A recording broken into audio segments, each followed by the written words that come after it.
기도하겠습니다. 하나님 은혜를 감사합니다. 주의 십자가 앞에 다시 한번 우리가 무릎 꿇기를 원합니다. 정말 우리 위하여 흘리신 주님의 보혈과 그 찢기신 살을 날마다 생각하며 우리가 받은 바 은혜 앞에 날마다 감격하며 믿음으로 나아가는 저희들 되어지게 하여 주옵소서. 이 시간 부족한 종이 주의 말씀 들고 섰습니다. 말씀 가운데 역사하시는 주님을 기대합니다. 종의 부족함은 감추어 주시고 오직 주의 말씀만 되어나는 복된 시간 되게 하여 주옵소서. 함께 하신 바라고 원하며 예수님의 이름으로 기도 올려 싸움나이다. 아멘. 우리 지난주와 오늘은 요한복음 11장에 나오는 죽은 나사로가 살아나는 그 표적에 대해서 말씀을 나누고 있습니다. 지난주에 제목을 혹시 기억하시나요? 그렇죠. 늦지 않으시는 하나님, 늦지 아니하시는 예수님. 우리가 이 말씀을 나눴지요. 어떤 내용이었습니까? 이제 예수님이 사랑하시는 나사로가 병들었다는 이야기를 듣게 되었습니다. 이제 그 이야기를 듣고 예수님께서 어떻게 하셨나요? 서둘러서 그곳에 가셨나요? 아니죠. 이틀이나 지체하시고 난 이후에 제자들에게 다시 유대 땅 베다니로 가자라고 이야기합니다.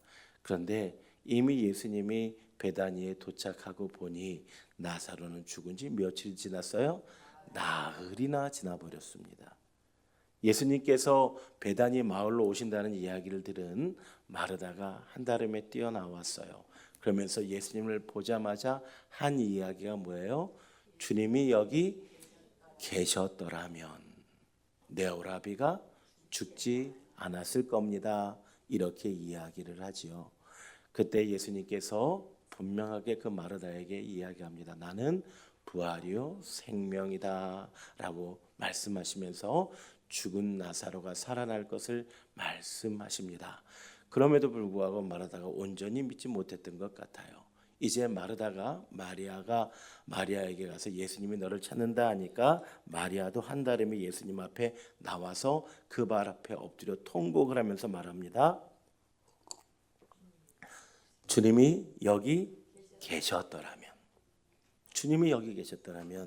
내 오라비가 죽지 않았을 겁니다 라고 통곡을 하면서 이제 예수님 앞에 고백을 합니다. 그런데 여러분, 주님이 여기 계셨더라면 이라고 하는 얘기는 어떤 얘기예요? 믿음의 얘기입니까? 그렇지 않은 얘기입니까? 그렇지만 좀 믿죠. 예. 주님이 여기 계셨더라면 죽지 않았을 겁니다. 주님은 이 병든 나사로를 살리실 수 있었을 겁니다. 그러나 지금은 끝났습니다 라고 하는 얘기예요. 그러면서 믿음이 있는 것 같은데 믿음의 한계를 보이고 있어요. 그죠?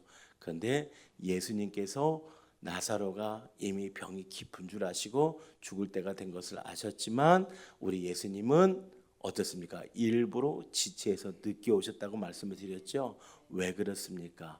왜 주님이 저들을 보고 비통히 여기셨다 그랬어요? 여러분, 병을 낫게 하는 게 어렵습니까? 죽은 자를 살리는 게 어렵습니까?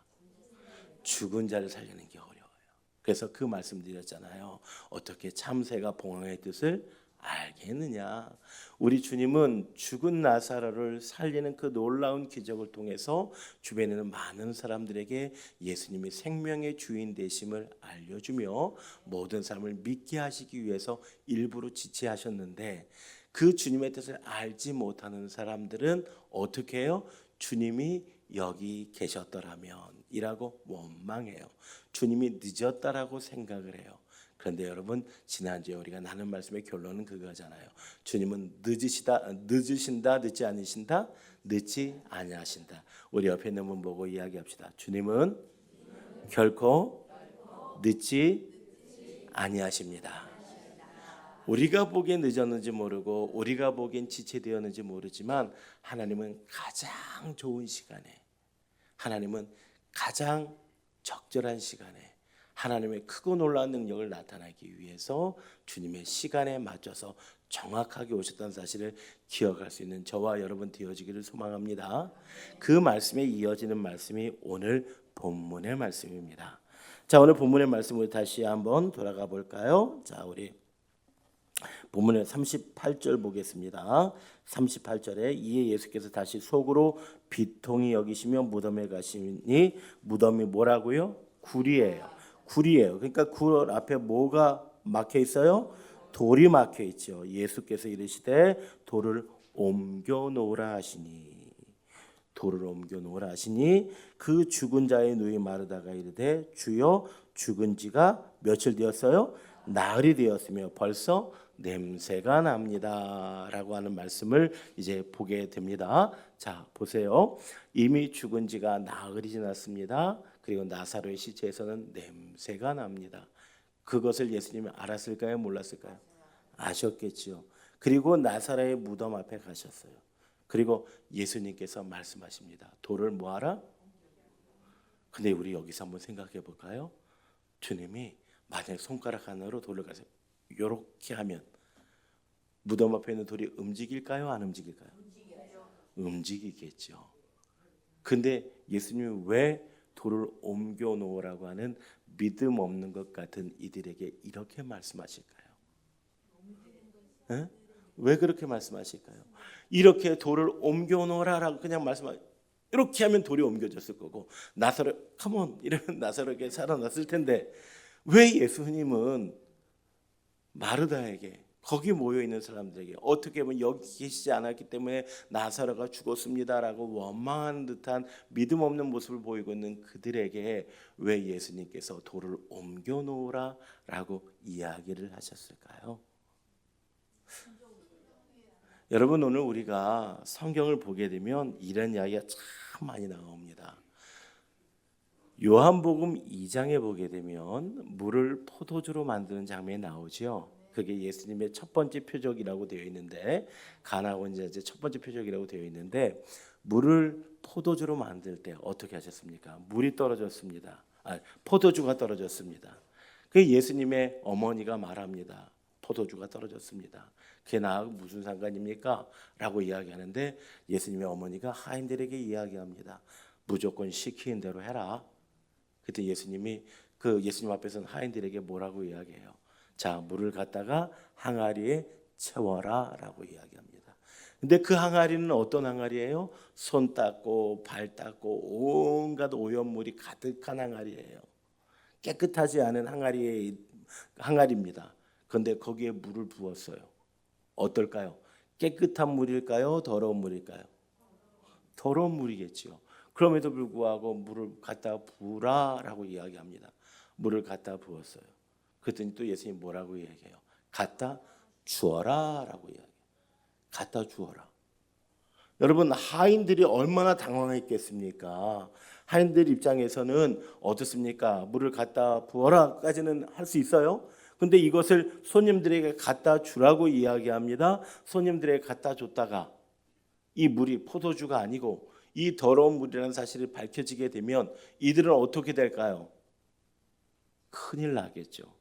당시 하인들은요, 사람 취급을 못 받았을 때니까 그들은 아마 죽임을 당할 수도 있었고 엄청난 어려움을 당하게 될 수도 있었을지 모릅니다.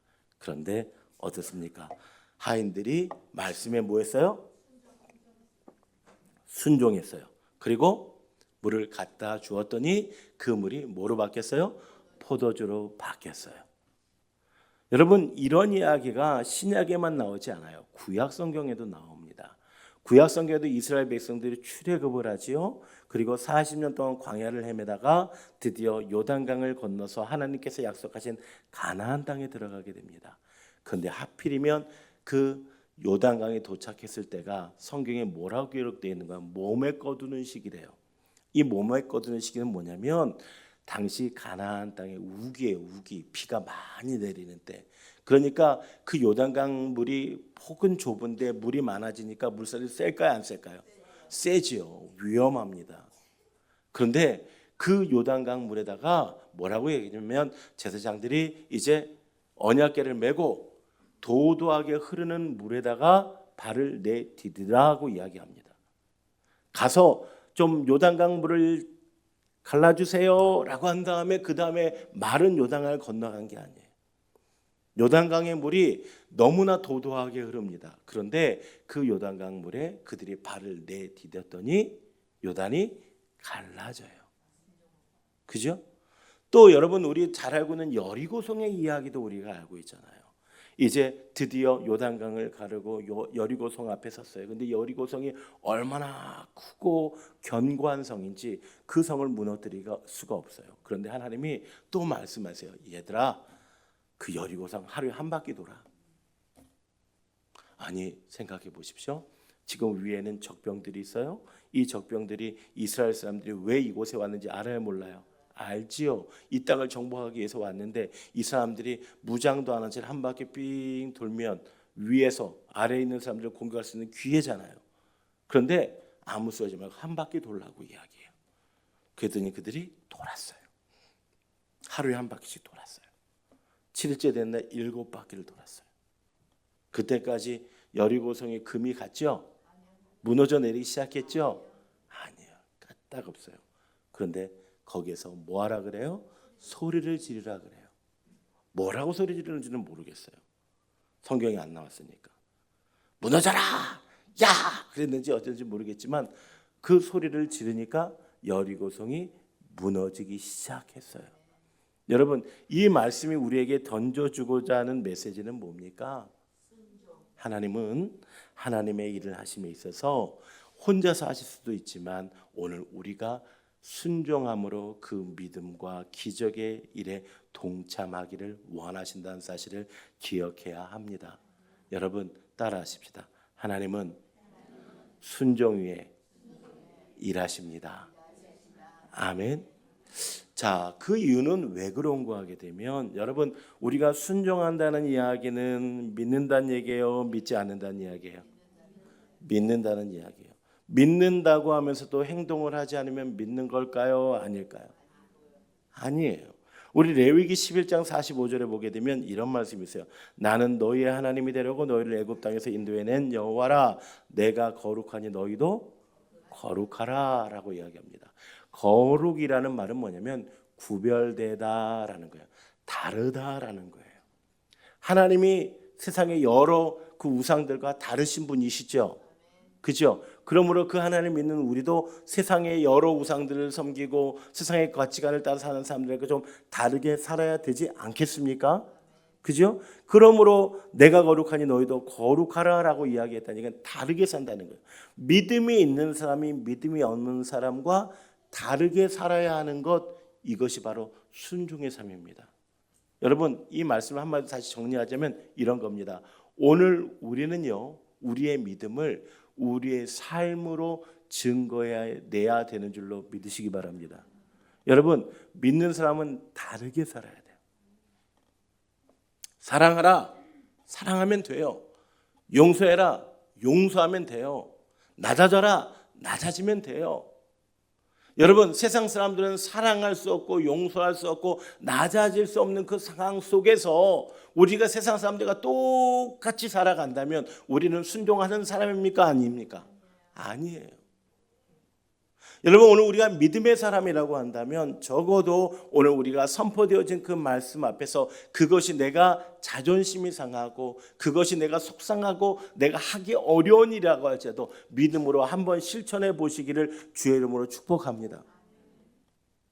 우리의 삶을 통해서 우리의 믿음을 증거해낼 수 있는 저와 여러분 되어지기를 소망합니다. 제가 자주 말씀드렸던 예화 가운데 이런 예화 있잖아요. 한 크리스찬이 길을 가다가 산속에서 낭떠러져서 떨어지게 됐어요. 떨어지는 과정에서 뭐를 붙잡게 됐어요? 나뭇가지를 딱 붙잡았어요. 나뭇가지 붙잡아서 크리스찬이니까 뭐 해야 돼요? 기도해야 돼요. 주님 살려주십시오. 기도했어요. 그랬더니 하늘에서 음성이 들렸어요. 야, 나뭇가지 붙잡고 있는 나뭇가지 놔. 놓고 싶어요? 안 놓고 싶어요? 안 놓고 싶어요. 그래서 그 크리스찬이 그렇게 얘기해요. 거기 하나님 말고 다른 분 안 계세요. 그때 하나님 화가 나서 나뭇가지를 똑 부러뜨렸어요. 그래서 으악 하고 떨어졌는데 알고 보니까 얼마 되지도 않아. 그죠? 그 이야기를 제가 몇 번 말씀을 드렸을 겁니다. 이 얘기는 뭡니까? 하나님 살려주세요. 하나님 도와주세요. 라고 우리가 기도는 하면서 하나님이 네 손에 잡고 있는 것을 내려놓으라 라고 이야기하면 우리는 그것을 내려놓지 못하고 다른 것들을 찾고 있지는 않은지 우리를 한번 되돌아볼 수 있는 이 아침이 되기를 원합니다. 여러분, 이 무덤 앞에 가로막고 있는 돌, 이 돌은 뭘까요?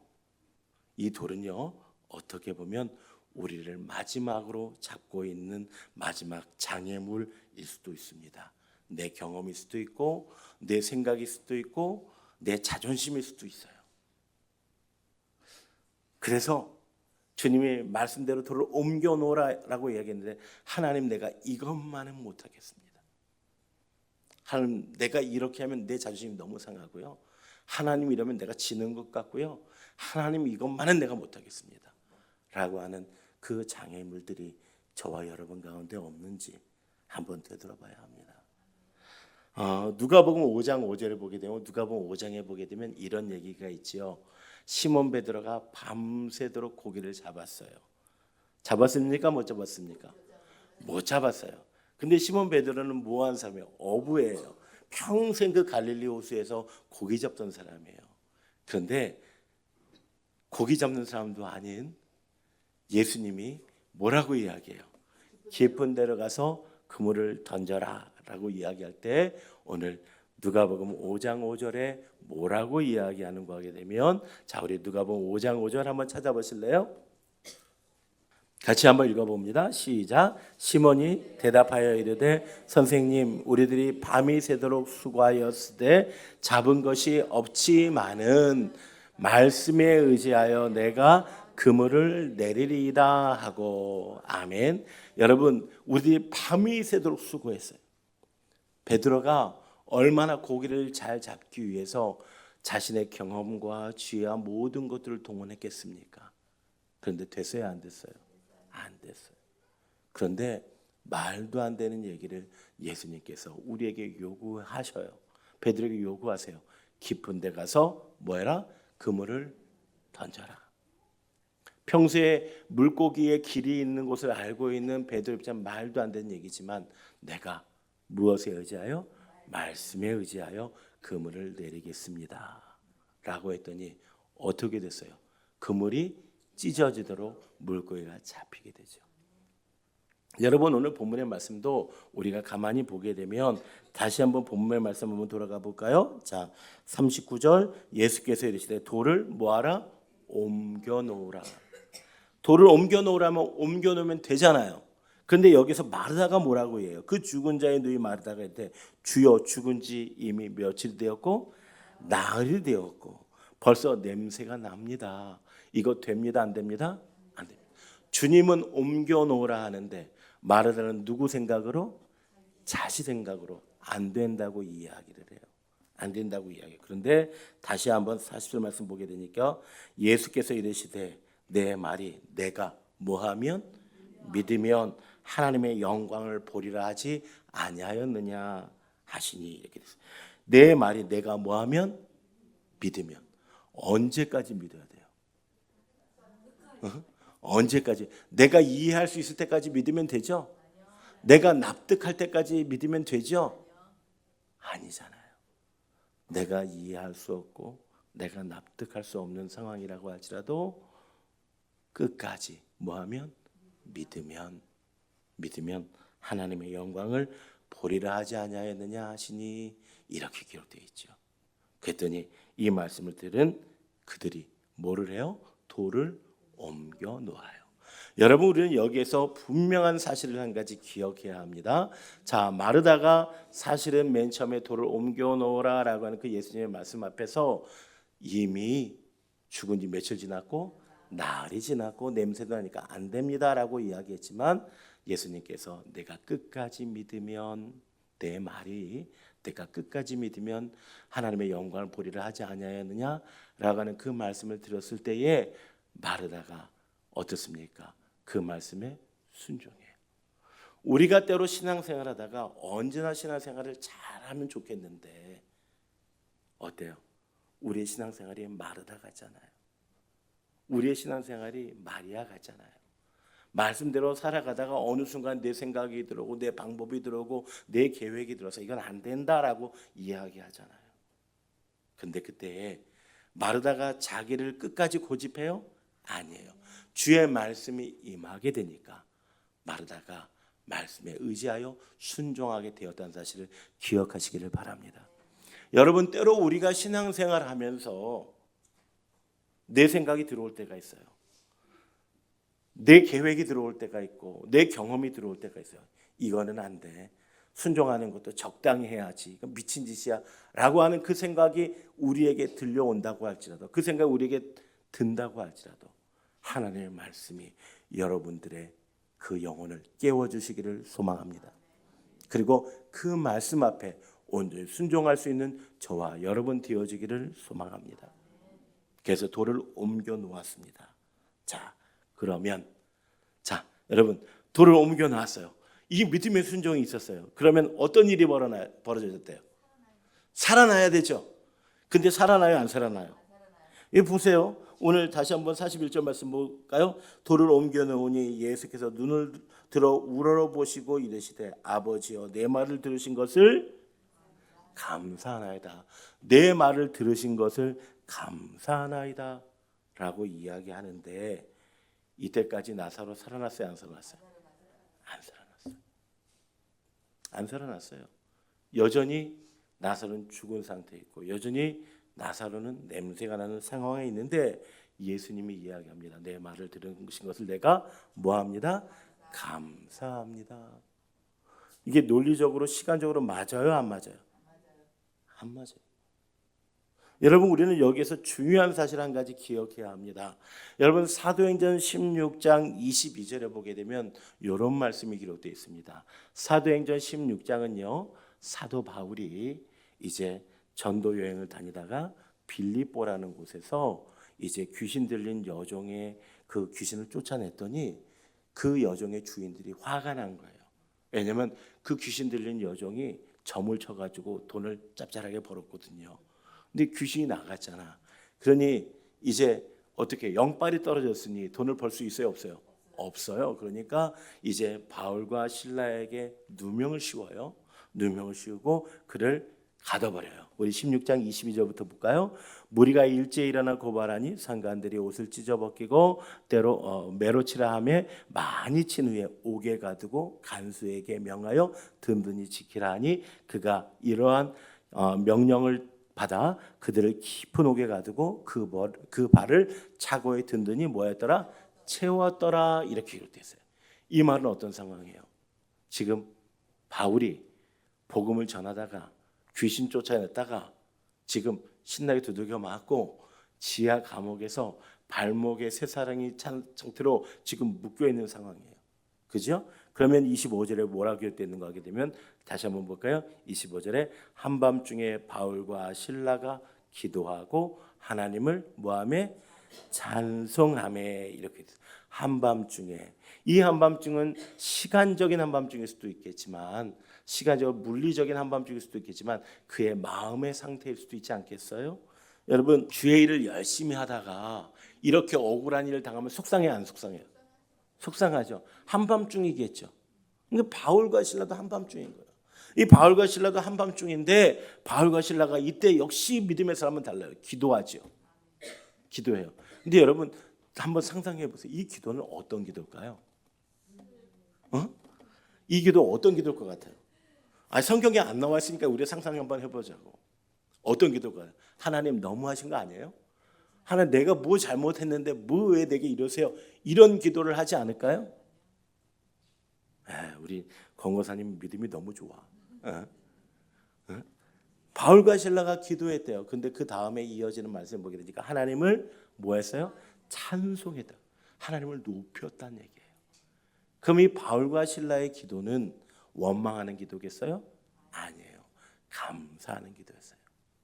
비록 복음을 전하다가 억울하게 감옥에 갇히게 되고 두들겨 맞게 되고 내가 풀려날지 안 풀려날지 그 기약도 없지만 그러나 지금 이 모든 상황을 하나님이 인도하신 줄로 믿고 하나님 앞에 감사하며 기도하고 있어요. 이런 바울이기에 데살로니가전서 5장 16절에서 이렇게 이야기, 5장 18절에서 이렇게 이야기합니다. 범사에 감사하라. 이것이 그리스도 예수 안에서 너희를 향하신 하나님의 뜻이니라. 여러분, 범사라는 말 뭐예요? 네? 범사는요, 내가 잘 될 때만이죠? 아니에요. Every situation이에요. 네? 모든 상황 속에서 내가 잘 될 때도, 억울하게 누명을 썼을 때도, 내가 꿈꾸고 계획했던 것이 다 이루어졌을 때도, 아니 내가 꿈꾸고 계획했던 모든 것들이 내가 생각했던 것들하고 전혀 엇갈리게 가서 내가 사방에 우겨쌈을 당하는 그 상황이라고 할지라도 뭐 하는가요? 감사하는 거예요. 여러분, 오늘 본문의 말씀 보게 되니까 바울과 실라가 한밤중에 기도하고 뭐 했더니? 감사했더니 뭐가 열려요? 옥문이 열리는 줄 믿으시기 바랍니다. 여러분, 오늘 본문 말씀에도 보게 되면 예수님께서 이제 많은 무리들에게 돌을 옮겨놓으라라고 이야기해요. 돌을 옮겨놨어요. 그럼 돌을 옮겨나면 이제 나사로가 막 살아나서 돌아오면, 옛날에 이거 제가 그 대학 다닐 때 성극부를 했었는데 어떤 분이 그렇게 얘기해요. 이거 그때 우리 강시 한참 중에서 이거 기억하세요? 예? 이게 무덤이 쫙 열리니까 나사로가 막 이렇게 나와야 되는데 안 나오고 여전히 나사로는 누워 있어. 그런데 어때요? 하나님 앞에 예수님이 뭐예요? 감사하고 있어요. 그랬더니 여러분, 어떠한 일이 벌어지게 돼요? 그리고 난 다음에 나사로야 나오너라 하더니 나사로가 살아난 줄로 믿으시기 바랍니다. 여러분, 감사는요, 따라하십시다. 결과에 대한 반응이 아니라 믿음의 선언입니다. 아멘. 하나님이 이미 일하고 계십니다. 하나님이 반드시 일하실 것입니다. 내가 생각하는 것보다 하나님은 크고 놀라우신 분이기에 내가 원하는 대로 되어지지 않았다고 할지라도 하나님은 크고 놀라운 일을 준비하고 계획하시고 인도하고 계십니다라고 하는 그 선언이 뭐예요? 감사예요. 여러분, 결과 때문에 감사하는 것은 세상 사람들도 할 수 있어요. 그죠? 내가 원하는 대학에 들어가서 감사하는 건요, 내 자녀가 좋은 직장에 들어서 감사하는 것은요, 세상 사람들도 하는 감사예요. 근데 내가 대학에 떨어져도 내 자녀가 자꾸 취업이 안 되고 내 아이가 내가 원하는 상황이 안 된다고 할지라도, 그런다고 하자도 감사할 수 있는 것이 바로 믿음의 사람들의 감사인 줄로 믿으시기를 바랍니다. 여러분, 감사는 결과로 오는 것이 아니라 우리의 믿음의 선언이고 선포입니다. 여러분, 그리고 42절에 뭐라고 이야기합니까? 항상 내 말을 들으시는 내가 알았나이다. 그러나 이 말을 하옵는 것은 둘러싼 누구를 위함이니? 무리를 위함이니 곧 아버지께서 나를 보내신 것을 그들로 뭐하게 하려 함이라? 믿게 하려 함이니이다 라고 이야기해요. 자, 우리 여기에서 한번 또 생각해 볼게요. 예수님이 하나님이시죠? 성부 하나님, 성자 하나님이시죠? 그러면 성자 예수님이 굳이 성부 하나님 앞에 기도하지 않아도 어때요? 나사로 살릴 수 있어요? 못 살려요? 살릴 수 있죠. 그런데 이 나사로를 살리기 위해서 성자 예수님이 성부 하나님 앞에 큰 소리로 많은 사람들이 듣는 가운데서 기도하신 이유는 무엇 때문이에요? 예수님이 어떤 분인지를 알게 하기 위함이에요. 그가 하나님 아들이심을 세상 사람들에게 보여주기 위한 거예요. 때로는 이 예수님의 기도는요, 보여주는 기도. 이 보여주는 그 기도를 통해서 많은 사람들의 본을 보여주는 그 기도를 통해서 많은 사람들에게 뭐하게 하기 위해서? 믿게 하기 위해서. 이제 다음 주가 이제 종료주일이고 고난주간이 돼요. 우리가 그 고난주간이 되면 늘 기억하는 얘기 중에 하나가 뭐예요? 예수님이 제자들의 발을 씻기시는 장면이죠. 근데 예수님이 굳이 제자들의 발을 씻길 필요가 있을까요? 없을까요? 없어요.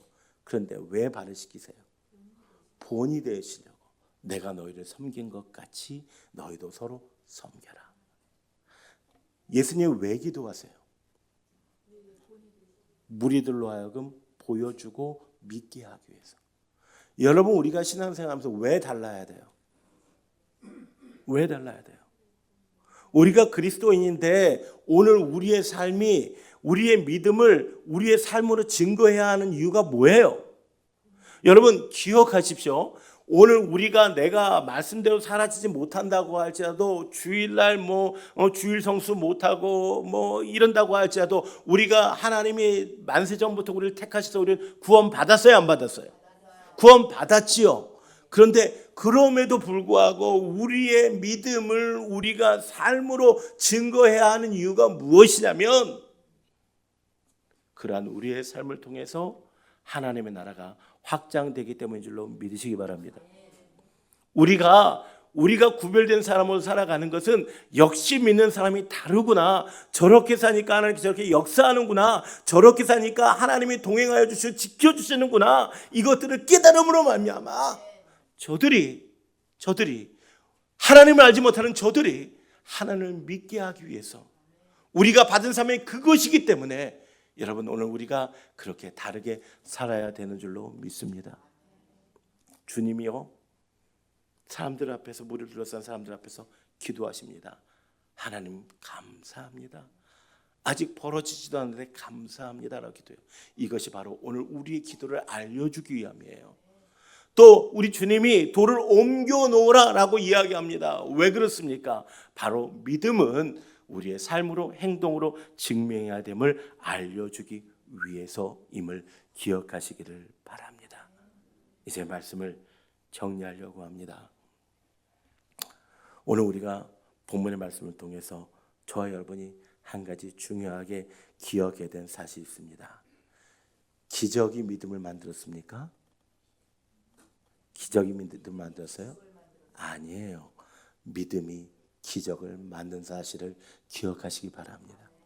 우리 안에 일어나는 어떠한 되어진 놀라운 일을 통해서 내가 믿게 되는 것이 아니라, 내가 하나님의 말씀 앞에서 깊은 곳에 그물을 던지는 모습으로 냄새나고 썩어가는 그 무덤에 돌을 치우는 믿음으로, 감사함으로 우리가 나아갈 때 우리의 삶은 기적을 만들어내는 삶이 되는 줄로 믿습니다.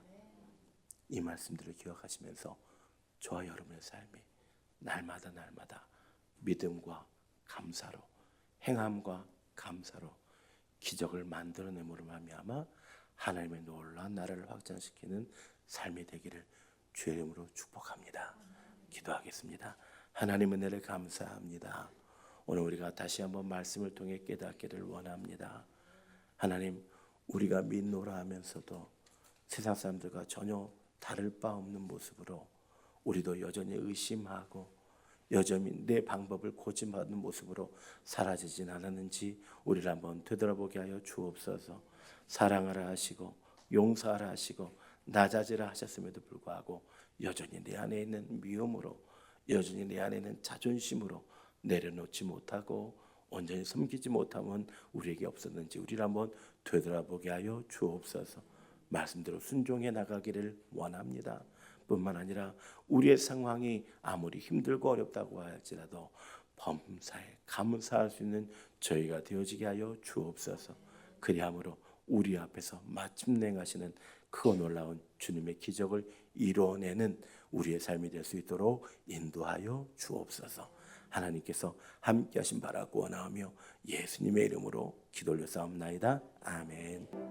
지금은 우리 주 예수 그리스도의 은혜와 우리 아버지 하나님의 무한 극진하신 사랑과 우리 성령 하나님의 감화감동, 인도, 교통하심의 역사가 오늘 말씀 가운데, 오늘 우리가 믿음으로, 감사로 우리의 믿음을 입증해내므로 말미암아 우리 안에 크고 놀라운 기적들과 능력을 덧입기를 소망하는 사랑하는 주의 백성들 머리 위에 지금부터 영원 무궁토록 함께 있을지어다. 아멘.